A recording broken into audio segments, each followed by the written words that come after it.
Et puis, même les ministres essayent de soutenir ce genre de choses. Et Elvis Presley lui-même dit que je me confie en Dieu pour tout mon succès. Alors les gens entendent ça. Vous avez entendu.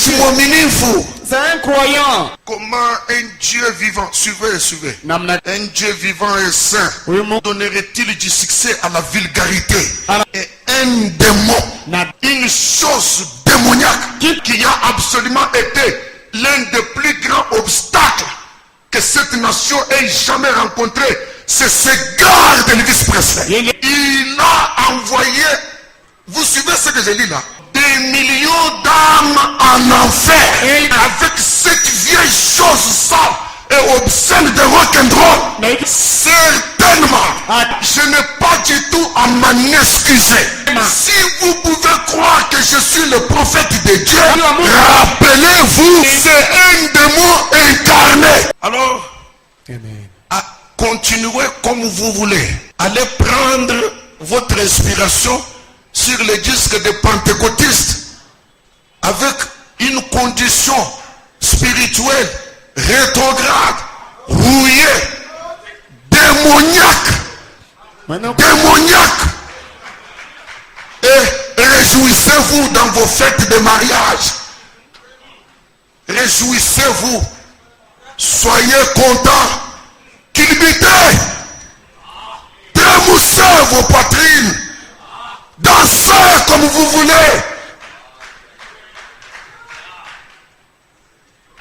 Si l'onction de cet homme a amené des millions d'âmes en enfer, ces musiques infernales que vous êtes en train de suivre vous amèneront en enfer. Branham dit, vous qui êtes chrétiens et qui suivez les disques d'Elvis Presley, vous avez été pesé sur ma balance et vous avez été trouvé léger. Je réunis beaucoup de courage maintenant. Et toutes vos dépenses d'argent pour organiser des fêtes autour des musiques hollywoodiennes, pesez, trouvez léger de fausses dépenses que vous faites.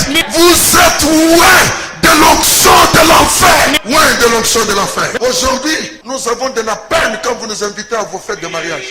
Ça nous donne de la peine. Les garçons qui marchent, quel style d'habillement ils ont? Hollywoodien.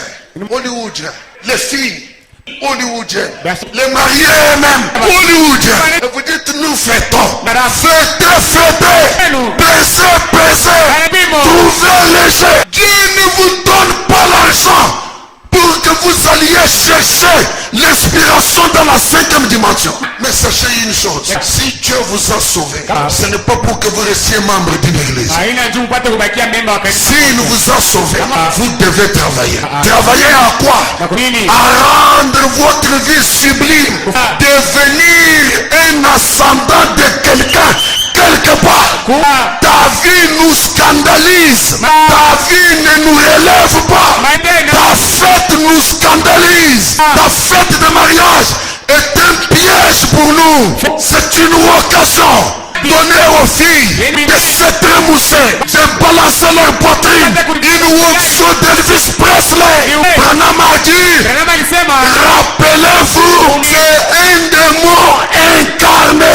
Je suis déjà prêt. Je suis loin de l'esprit de la parole. Je suis d'accord que vous me traitiez comme vous voulez. Je me tiendrai derrière ce que Branham dit. Vos fêtes, c'est de la souillure. Sont des bêtises. Sont des bêtises. Au plus bas fond de l'enfer. Quel genre de musique vous mettez? Quel genre de musique? Tel que tous les dénominationnels se retrouvent. Et vous confondez. Et Moab et Israël confondus. Branham dit, nous ne sommes pas les mêmes. Je préfère. Il y avait un temps où on avait mon ami Jean-Pierre. Il avait organisé la fête quand nous avions eu 30 ans. Et il m'a dit d'organiser cette fête-là. Alors, on a appelé nos amis, les gens avec qui on était des partenaires, tout ça. Ils sont venus à cette fête-là. Et je me suis débrouillé au mieux que je pouvais pour qu'aucune bière ne puisse circuler. Je savais qu'ils étaient des païens. Alors ils sont venus. Je me suis rassuré qu'il n'y avait que de l'eau et des canettes. Alors, même pas quelque chose qui ressemble à de l'alcool. Alors quand ils sont venus à la fête, et nous avons commencé à servir et on servait beaucoup parce qu'on était beaucoup. On servait beaucoup. Il ne faut pas vos histoires ici où vous bricolez des trucs. Vous laissez les gens sur leur soif et vous dites que vous avez organisé une fête. Ça ne sert à rien. Appelle 14 personnes, nourris-les bien. Qu'appeler 1000 personnes pour 500 places. On commence à se retrouver. Même les pasteurs ne savent pas où s'asseoir. Vous faites des histoires. Et vous mettez des enfants impolis, sans manière, qui ne connaissent même pas le respect aux hommes de Dieu. Pour faire n'importe quoi. Dire n'importe quoi. Sans tenir compte de la présence des habits de Dieu. Dieu est devenu secondaire. C'est pas, on ne se retrouve pas. Je ne connais pas ce qu'il y a derrière ce mariage. Je ne connais pas. Je ne viendrai même pas. Même si vous ne m'invitez pas, je ne viendrai pas. On assiste à des scénarios. On se demande, on est où? Hollywood. Alors, ces gens-là ont dit, pourquoi nous inviter pour remplir nos ventres? C'est pas la peine. Un à un, il s'est levé. Et il s'éclipsait, il partait. Il partait comme s'il allait à la toilette, il partait. Il dit, ça, ce n'est pas une fête. Une fête de jus, avec de l'eau, avec des sucrés. C'est pour remplir juste des ventres, ce n'est pas une fête. J'ai dit, c'est ça notre fête. Ce n'est pas une fête pour vous. J'aimerais être une pierre d'achoppement pour un païen. Le mettre mal à l'aise. Je le mets mal à l'aise. Pour qu'il dise que nous ne sommes pas les mêmes.